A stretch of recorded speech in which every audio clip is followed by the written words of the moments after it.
Well, hello. Today I am going to practice some Zentangles and some abstract art all at the same time. And the first thing I want to do is create a background. And I started just with a squiggle using my graphite pencil.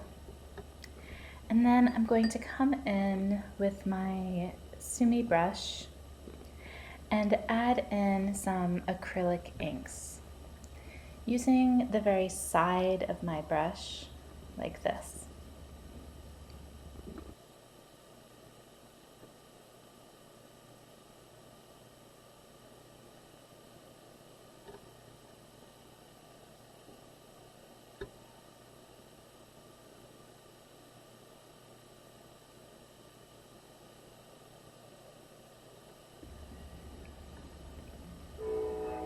I kind of like the randomness created by the sumi brush. I don't mind when there's that, splash of ink as I pick up, or when it skips and leaves some white bits. I kind of like those little random bits that I can't quite control, but still make the artwork have some character.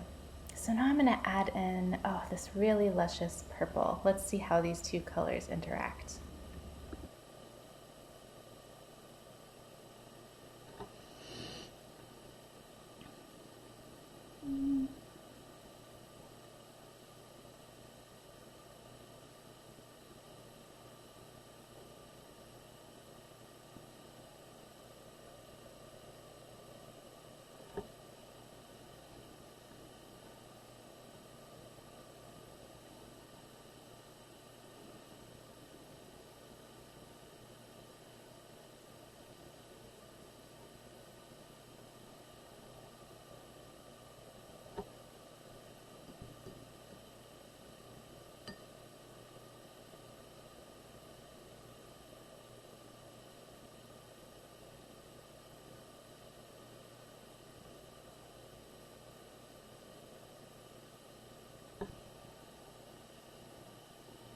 Finally, I'm going to go ahead and add this green color. I love seeing how this color interacts with the purple and with the brown. So far, this is one of my favorite color combinations. So as I'm placing these different colors, I'm thinking about, trying to balance the colors across the page. Where might there need to be just a little bit more interest? I'm also trying to keep in mind that towards the tip of my brush will perhaps be a little bit more saturated, whereas towards the base of my brush, the color will be lighter. So where do I want the lighter versus darker sections of the color? So just a little bit of thought goes into the placement, but really it's more just my hand chooses and I say, okay, that sounds good. Let's make it happen. All right, so this background looks like it's finished. Let's go ahead and let it dry before we add our Zentangle.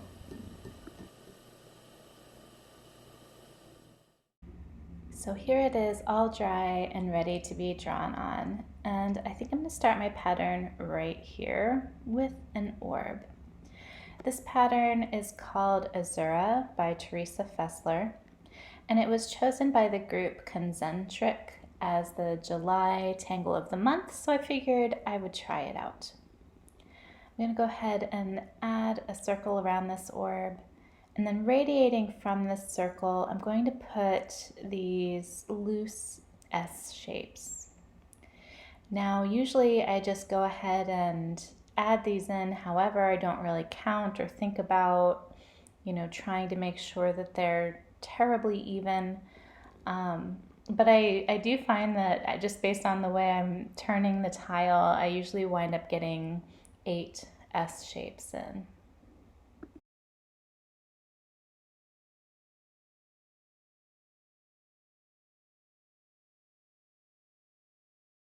So from the tip of that S shape, I'm going to swoop to the right until my line touches the S shape to the right, creating almost this little petal shape.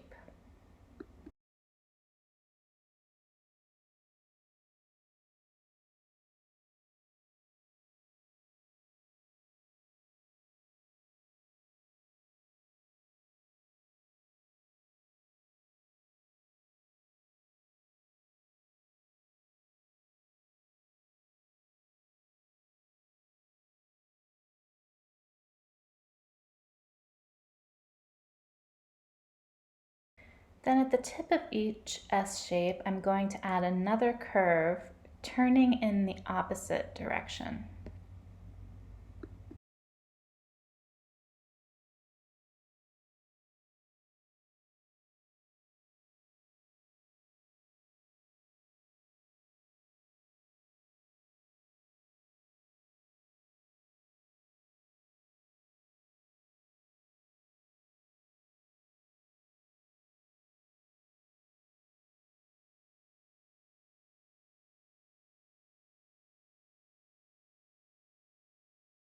When I was done with my S shape, I swooped to the right. So here I'm going to swoop to the left, and I'm going to try to connect that swoop to the previous tip of the S shape to the left.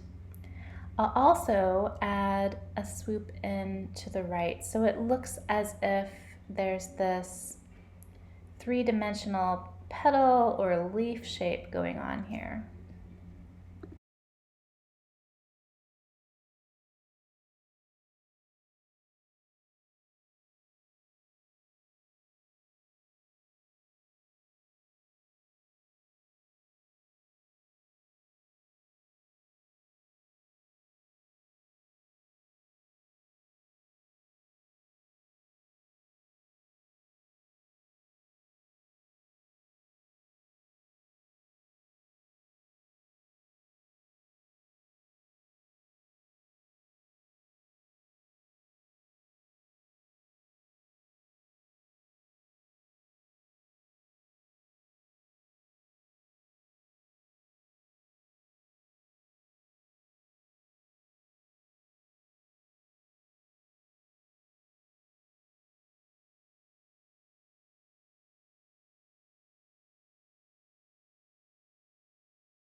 And that's the basic pattern, but there are multiple variations of things you can sort of add on for embellishment.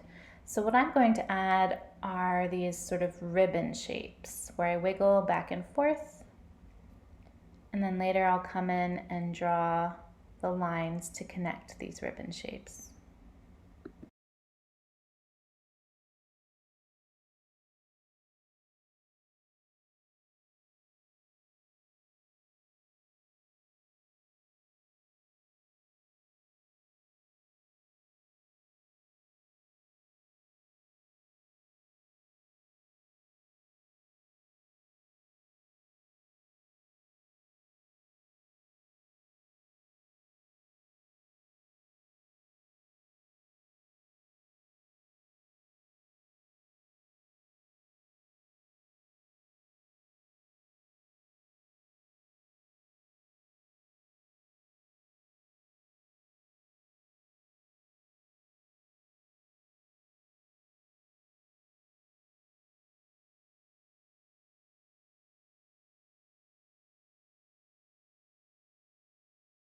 So at each turn of the wiggle, I'm going to go ahead and draw a line down towards the center of this flower shape.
So I'm done with drawing, so let's go ahead and I think we're going to add some shading and highlighting to give it a little bit more depth.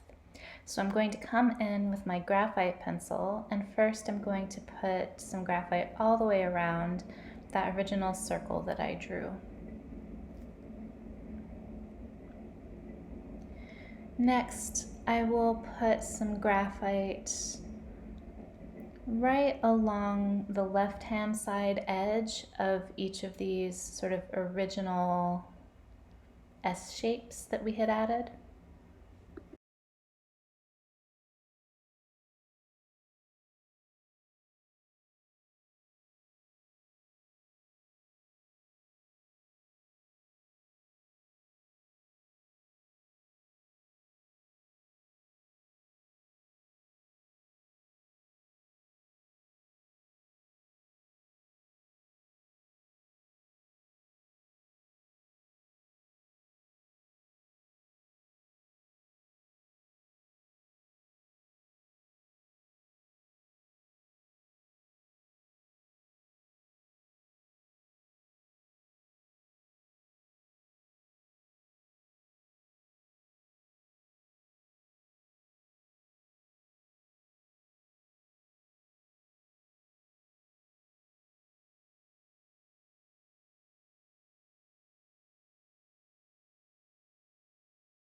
And then along the wiggles, wherever it looks like one of the parts is going over or in front of another part, I'm going to go ahead and put a shadow behind it.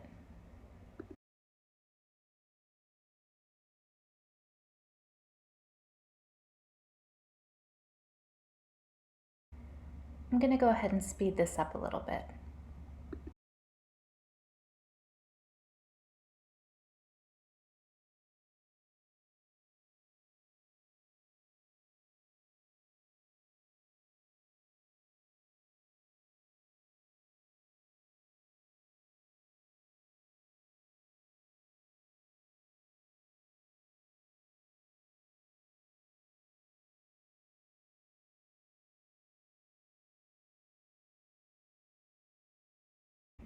With all my graphite down, I'm going to go ahead and blend everything in with my tortillon.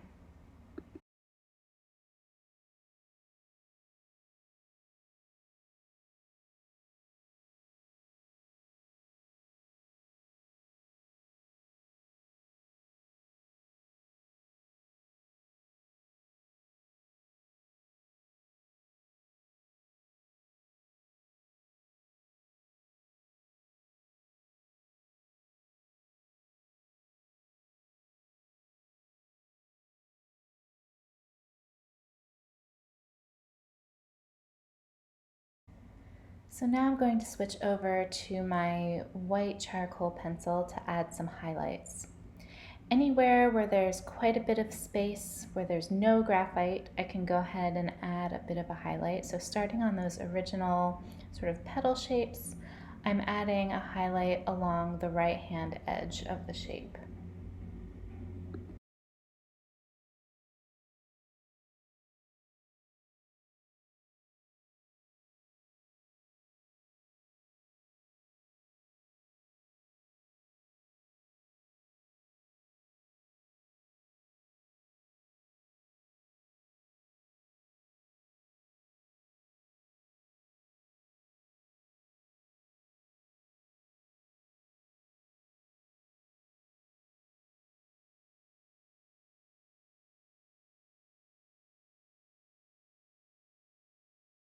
For the ribbon shapes, I'm going to add some of that white charcoal right along the top edge of each of the wiggles.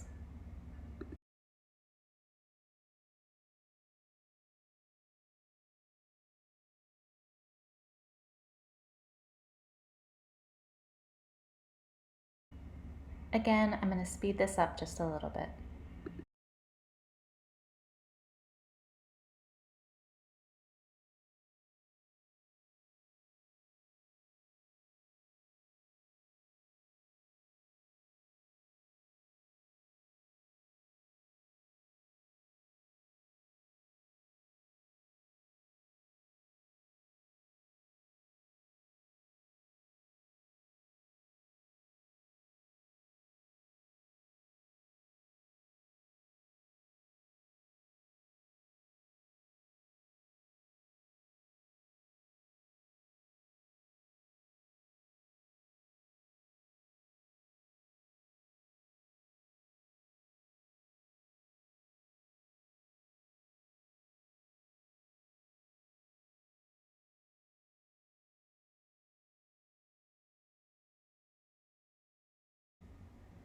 So the next step would be to add some shines, but what I'm noticing here is that the aura'd circle I put around the orb is looking a little muddied. So I'm going to go ahead and just draw it over one more time, make it a little bit more clear before I come in with my Posca pen and add some shines. So let's get that pen out. So in the original orb that I drew to begin with, let's just put a dot of white for a little bit of shine. And then in each section where I added that white charcoal pencil, I'm going to put a little bit of a swish and a dot, or just a little swish, whichever my heart desires at the moment, just to add, that a little more oomph to the highlighting.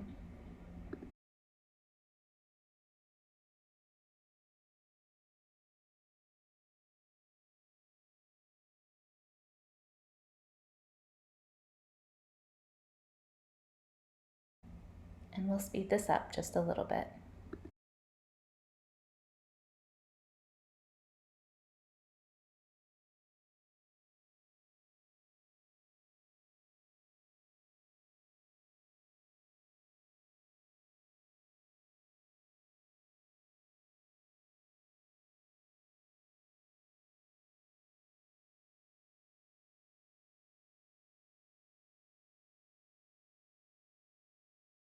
I'm pretty satisfied with that so far.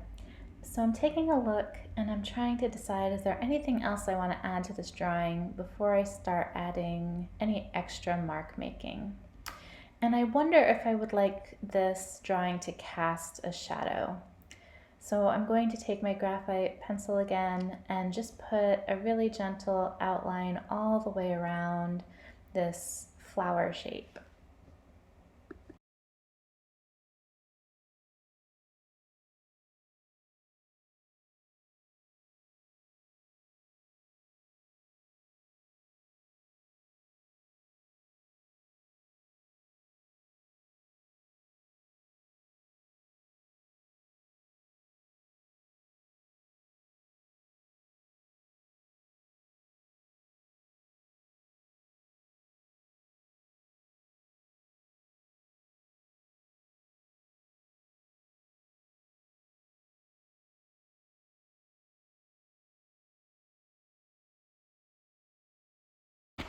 All right, so I'm thinking we're done with that drawing. I'm pretty pleased with it. This is the first time I've been exploring this pattern, so it's fun to see how it comes together. So I'm starting to think about what extra mark making I might want to add to this piece. And the first thing that comes to mind is to use my salmon color Neocolor 2 crayon. And I want some dashed vertical lines going all the way through the color from the top edge to the bottom. The flower is very wiggly and fluid looking, so I wanted these to be a little bit more linear.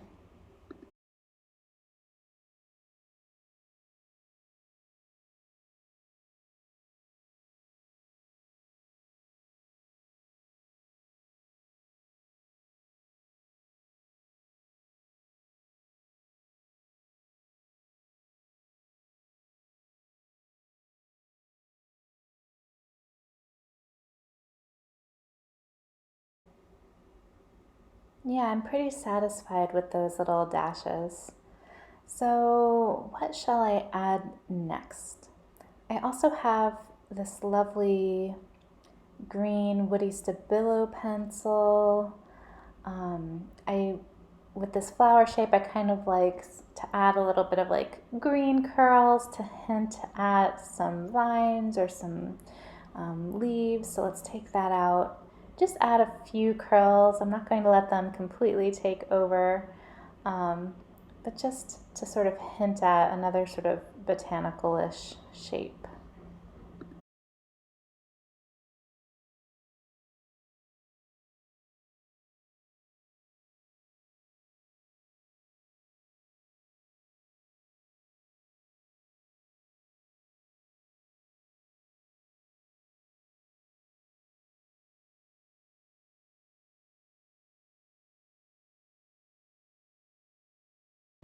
All right, I don't want to add too many more marks, but I'm going to take my ivory Posca pen and I want to draw some traveling ovals, and some of them are going to be inked all the way in, and some of them are going to be hollow, but they're going to start at one part of the page and sort of trail their way or travel their way to another part of the page.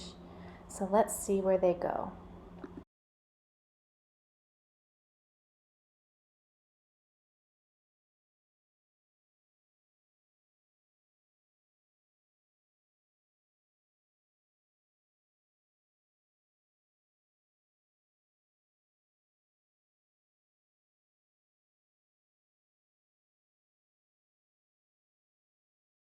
Now I'm having no problem writing over the Stabilo Woody crayon or the Neocolor 2 crayon, but I have had it in the past where these crayons will gum up my my Posca pen.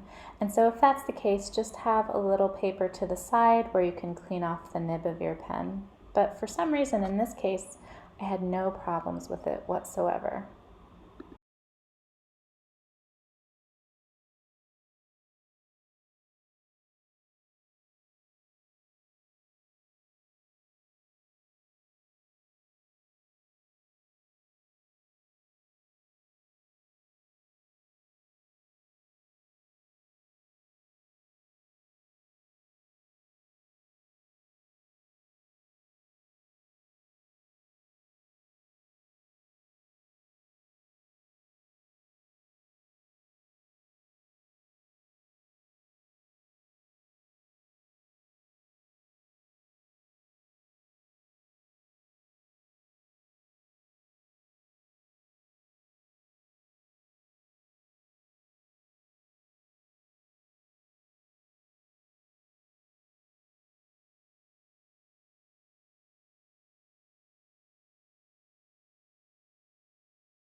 That's looking good to me. I'm pretty satisfied with it. I like that there's this focal point Zentangle and then some interesting marks that have a little bit of movement. Some are very linear, some are very flowing. And then also you can still see, the background acrylic ink, and it shines out as well. So I'm pretty satisfied with this piece. I think I'm going to go ahead and nestle in my chop right on the side, and then we'll be all set. Thank you so much for joining me today. I hope you can give this Zentangle a go. If you want to do a full piece like this, that would be really exciting too. Please feel free to share your pieces with me by tagging me on Instagram, and I would love to hear how it goes. Have a great rest of your day, and I'll see you again later. Bye-bye.